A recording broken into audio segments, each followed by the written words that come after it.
that Vermonters email me about what the collapse of the middle class means to them personally, not in esoteric economic terms, but in a sense of what they are going through. And frankly, we are a small state, and our people are pretty reticent. People in Vermont don't like to open up and tell everybody all of the problems that they have. They try to keep it to themselves. And we expected that we'd receive perhaps a few dozen replies. In fact, over the last month, we have received some 700 emails that came into my office talking about how people in the middle class today are trying desperately to survive. About 90% of the emails came from the state of Vermont. We've had a number from around the rest of the country. Mr. President, I sometimes think that many of our colleagues here really don't have much of a clue about what is going on in the real world. It is no great secret that the lobbies of Congress are filled with lobbyists who make hundreds of thousands of dollars a year, representing the energy companies, the coal companies, the oil companies, the drug companies, the insurance companies, the banks, credit card companies. They're all over the place. And they try to influence and are successful in many instances influencing Congress to pass legislation that protect the interests of multinational corporations or the wealthiest people in this country. It is far too rare that we hear the pain and the reality of life that's going on among ordinary people, especially people who come from a rural state like mine. And what I would like to do, Mr. President, is spend most of my time doing nothing more than just reading to my colleagues and to the American people some of the reality that takes place in a small rural state, which I think is not radically different than what is taking place today all over this country. And all of these are verbatim emails that I receive from families in the state of Vermont. Let me begin by reading one which says, and I quote, "I make less than $35,000 a year and work hard to earn that.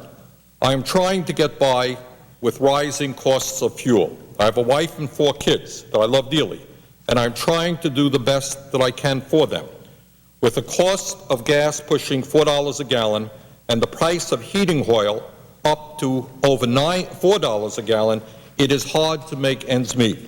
On top of that, the furnace that heats the house and keeps my kids warm died today, and while it will not need to run much longer, the nights are still too cold for a 3-year-old. I am not sure how I am going to pay for the repairs.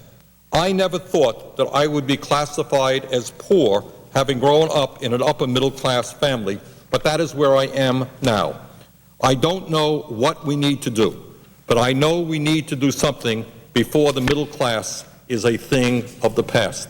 End of quote. And Mr. President, as I read these stories, what you are going to hear today in the year 2008 is that children are going cold in America. And we have got to understand that. This is one example. I will read more. And anyone who thinks it's not true doesn't know what's going on in the real world. Here's another email that I received. Quote, "I am a teacher with 20 years of experience, and I have a master's degree. As a single parent, I am struggling every day to put food on the table." This is a teacher with a master's degree. "Our clothes all come from thrift stores. I have a 5-year-old car that needs work. My son is gifted and talented. I tried to sell my house to enroll him in a school that had curriculum available for his special needs. After 2 years on the market, my house never sold. The property taxes have nearly doubled in 10 years, and the price of heating oil is prohibitive. To meet the needs of my son, I have let the house sit and moved into an apartment near his high school. I don't go to church many Sundays because the gasoline is too expensive to drive there." Now, I wonder how many people all over this country are facing that same reality. Let me read it right from her letter. "I don't go to church many Sundays because the gasoline is too expensive to drive there. Every thought of an activity is dependent on the cost. I can only purchase food from dented canned stores. I don't know how I can continue this way for 2 more years of my son's high school, yet I am trying to meet his academic and psychological needs. I know that I will never be able to retire on a teacher's retirement with no insurance. I am stretched to the breaking point with no help in sight." End of quote. End of email. This is a teacher with a master's degree. This is not somebody who was unemployed, who never graduated high school. This is solid middle class. This is her reality. Here's another story. My wife and I live in rural Vermont. We own a home and make about $75,000 a year combined, which is, in Vermont, not a bad income. We own 2 vehicles and travel about 74 miles a day round trip to get to our jobs. Not only is the price of gas killing us, I have been displaced from 2 jobs in the last 9 years due to the exportation of jobs overseas. My current job is in jeopardy of being downsized due to the economy. Every job I have had since I moved here in 1999 has paid less with less benefits. We are spending our life savings just to make ends meet. And when you read these stories, you hear recurring themes: the price of gas, people losing their jobs due to outsourcing. Over and over again, these themes keep reappearing. Here's another story. And again, I want to reiterate, Mr. President, these are not quote-unquote poor people. These are not homeless people. These are not people without any education. These are people who once considered themselves to be part of the American middle class, and like millions and millions of other people, that middle class life is rapidly disappearing. Quote, no, this is another letter. I work full-time at the largest hospital in Vermont. I am in more debt now than I was 10 years ago as a single mother going full-time to college and waitressing to make ends meet. When is something going to be done to lower gas prices, which have exponentially raised the cost of everything? I would love to just tell my children, yes, we can go out to the movies and not have it break the bank, end of quote. In other words, what you're seeing all over this country is for people whether they just take a ride to church, they go to the movies. They no longer can perform these basic joys of life because they just can't afford to do that anymore. Here's another letter. My husband and I have lived in Vermont our whole lives. We have 2 small children, a baby and a toddler, and felt fortunate to own our own house and land. But due to the increasing fuel prices, we have at times had to choose between baby food, diapers, and heating fuel. We've run out of heating fuel 3 times so far, and the baby has ended up in the hospital with pneumonia 2 of the times. We try to keep the kids warm with an electric space heater on those nights, but that just doesn't do the trick. My husband does what he can just to scrape enough money for car fuel each week, and we've gone from 3 vehicles to 1 just to try and get by without going further into debt. We were going to sell the house and rent, but the rent around here is higher than what we pay for our monthly mortgage and property taxes combined. Please help. Here is a story. In America in 2008, family not having enough heat, child getting pneumonia. This is the United States of America, 2008. And she asked, please help. Well, let's help. This is from North Central Vermont. Due to illness, my ability to work has been severely limited. I am making $10 an hour, and if I am lucky, I get 35 hours a week of work. At this time, I'm only getting 20 hours as it is off-season in Stowe, which is a major recreation area in Vermont. It does not take a mathematician to do the figures.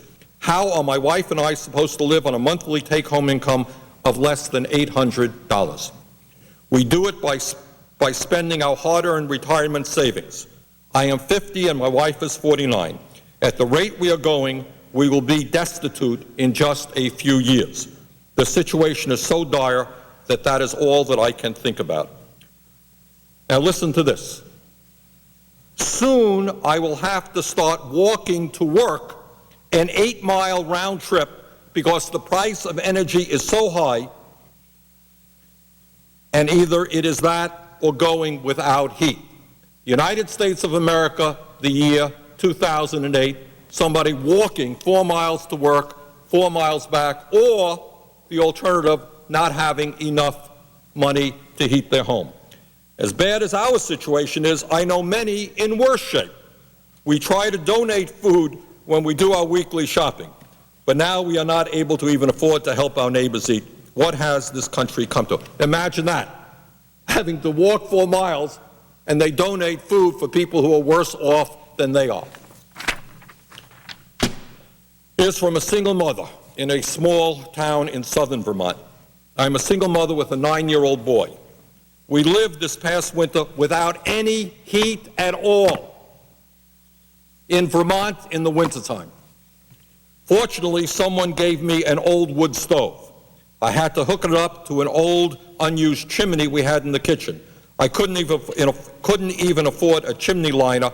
The price of liners went up with the price of fuel. To stay warm at night, my son and I would pull off all the pillows from the couch and pile them on the kitchen floor.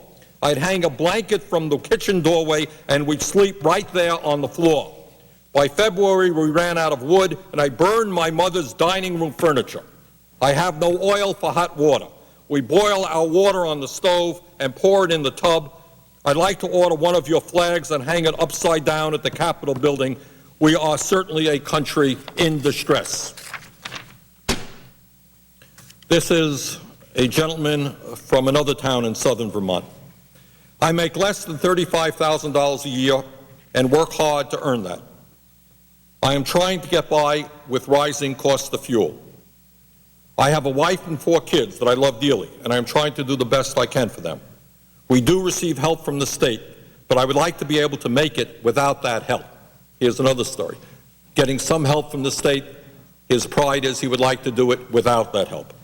With the cost of gas pushing $4 a gallon and the price of heating oil up over $4 a gallon, it is hard to make ends meet. On the top of that, the furnace that heats the house and keeps my kids warm died today. And while it will not need to run much longer this winter, the nights are still too cold for a 3-year-old, and I have next winter to look forward to. I'm not sure how I'm going to pay for the repairs. Here's another one from a woman in a small town in central Vermont. My husband and I followed all the rules. He grew up in urban projects and went into the military with Vietnam service so he could get GI Bill benefits and go to college. I grew up picking strawberries as a migrant worker, but I had a mother who so pressed education that I was able to go to college on scholarship and by working full-time nights in a mental hospital. My husband and I worked hard to buy a home, maintain good credit, even taking government jobs because we truly wanted to help others.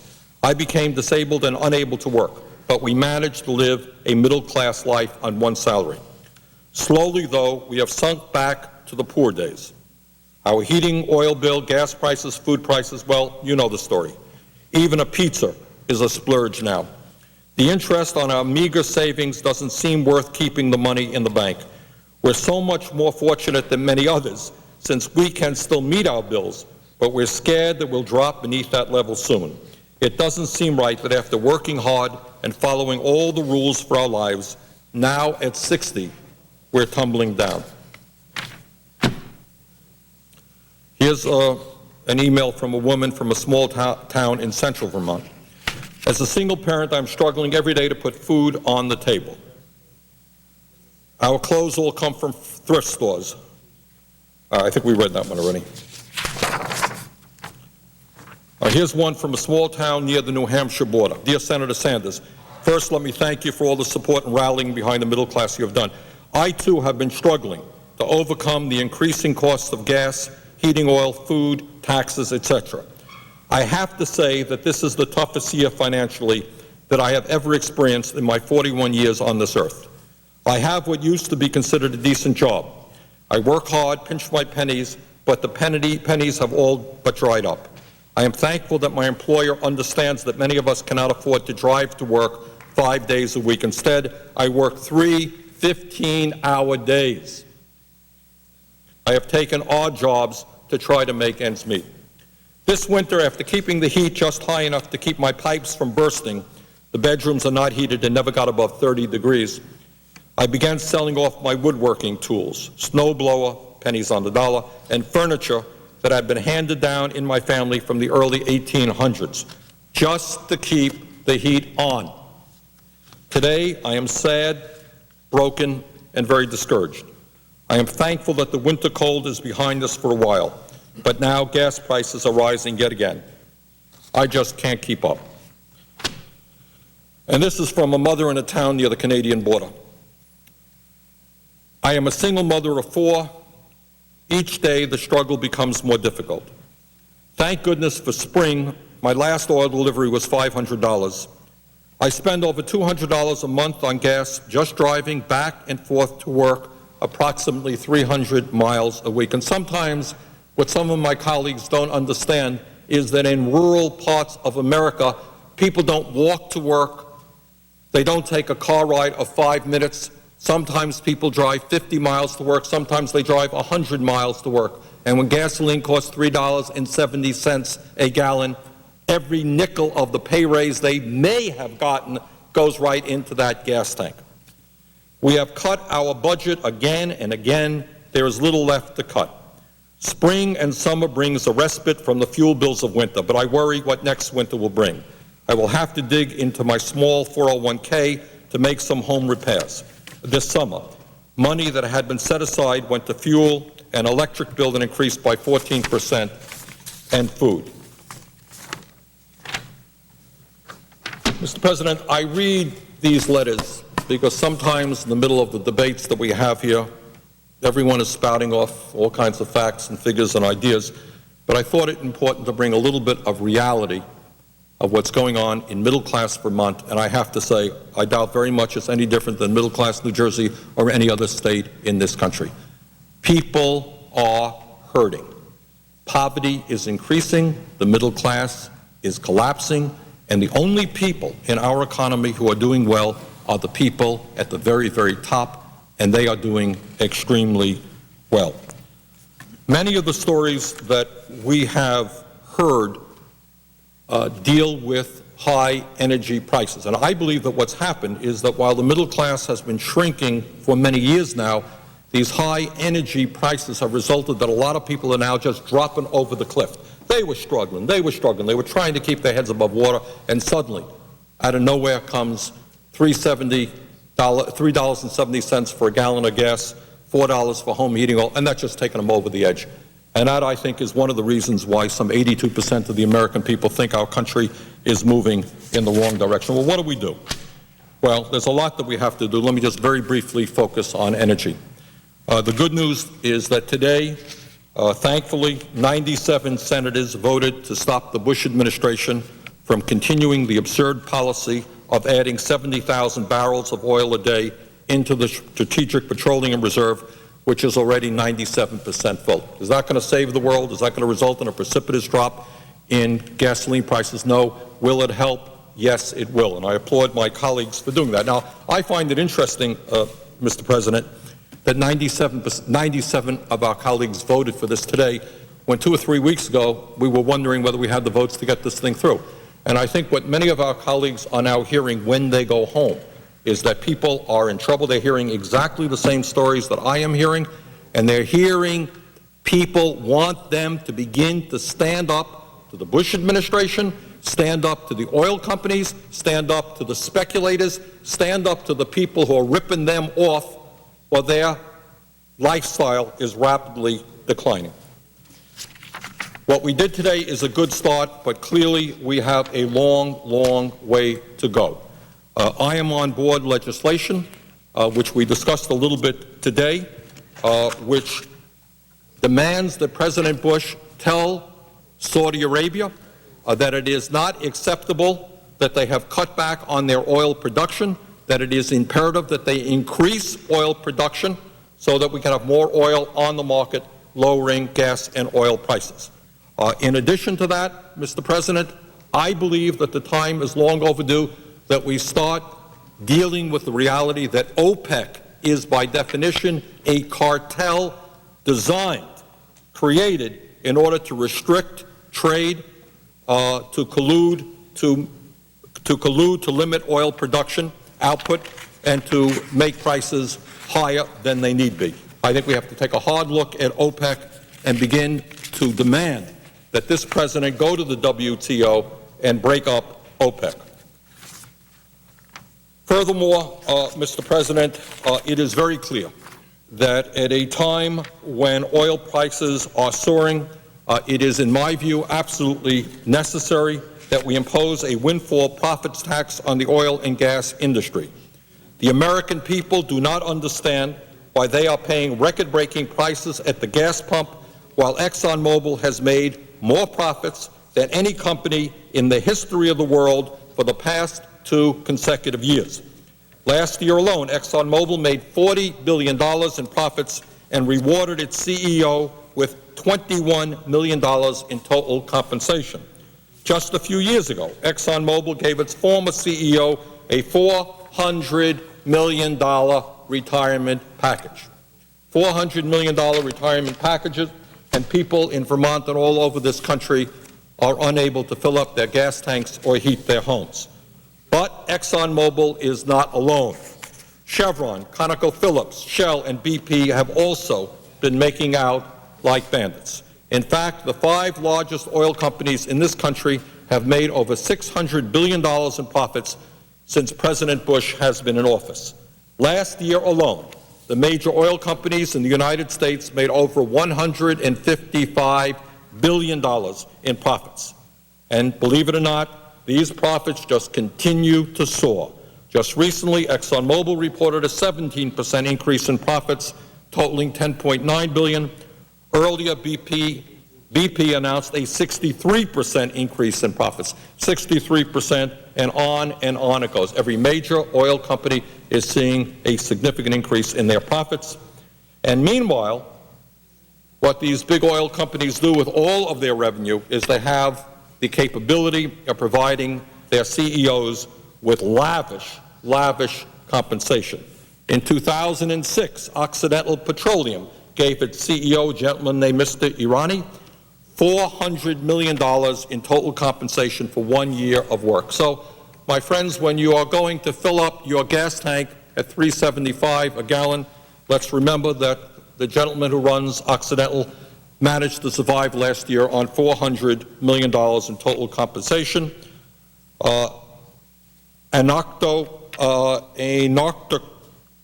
Petroleum CEO received $26.7 million, Chevron CEO received $15.7 million, and ConocoPhillips CEO made $15.1 million in total compensation. Mr. President, let's be clear. I believe that oil companies should be allowed to make a reasonable profit, and CEOs of big oil companies should be able to make a reasonable compensation. But at a time when so many Americans are struggling to make ends meet, and when people can't afford the outrageously high prices that they're now forced to pay, these kinds of executive compensations are just, to me, totally unacceptable. Mr. President, it is not just the oil companies that are ripping off the American people.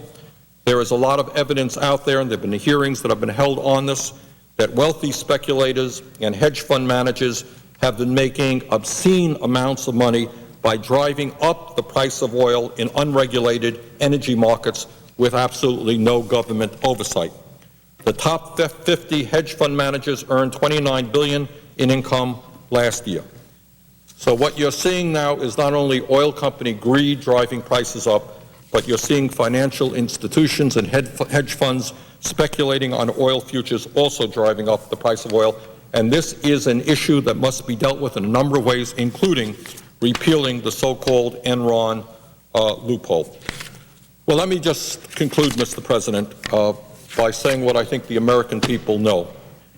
They know that our middle class is in deep distress, that people had worked their whole lives hoping to enjoy a secure retirement are not going to have that retirement. We have heard from young people who are very worried about how, if ever, they're going to be able to pay off their very high college loans, and we've heard from other people who just can't afford to go to college. So, Mr. President, I think the time is very much overdue for the United States Congress to stop listening to the oil companies and the speculators and the banks and the credit card companies and all of these people who make huge sums of money and who pay their CEOs obscene compensation packages and start listening to ordinary Americans who, to a great degree, are not having their voices heard. That's what our job is. That's what we swore to do when we swore to uphold the Constitution. I think we swore to uphold the needs of the American people. So I would hope that we can move forward in addressing the energy crisis short-term. Long-term, of course, we need to transform our energy system away from fossil fuels and foreign oil into energy efficiency and into sustainable energy. And I know you and I, Mr. President, have worked on a number of pieces of legislation that will move this country in that direction, and that's what we have to do. So thank you very much, Mr. President, and I yield the floor.